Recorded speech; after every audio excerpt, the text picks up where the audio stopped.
Action. V2000Z. Ito, hard reset. Paano mag hard reset? Kailangan naka-power muna. Tapos ito yung hard reset niya, yung S16. Tatanggalin lang natin to. Tapos dito plug natin ang power supply. Unplug yung power supply. Yeah. Naka-off.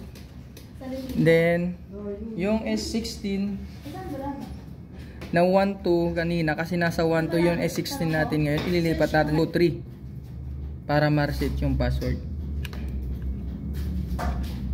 Wala ito sa atin. Doon. Ikisaan ba? May masarap na nagtitinda ng pansit daw. Ayaw, mapasok na to. Ito, baliktad. Pansit pala. Yan, nasa 2.3 na siya. Tapos papalagin natin.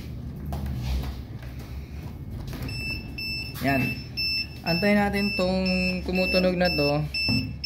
Kailangan magganito siya kapag napalagin na natin yung hard reset. Nalipat natin sa 2.3. Kailangan magganito. Ngayon, para mawala yan at ma-hard reset na, balik tayo sa S16. Bubunutin natin ang 2.3 para mawala ang sounds. Beep. Tapos lagay natin sa 1.2.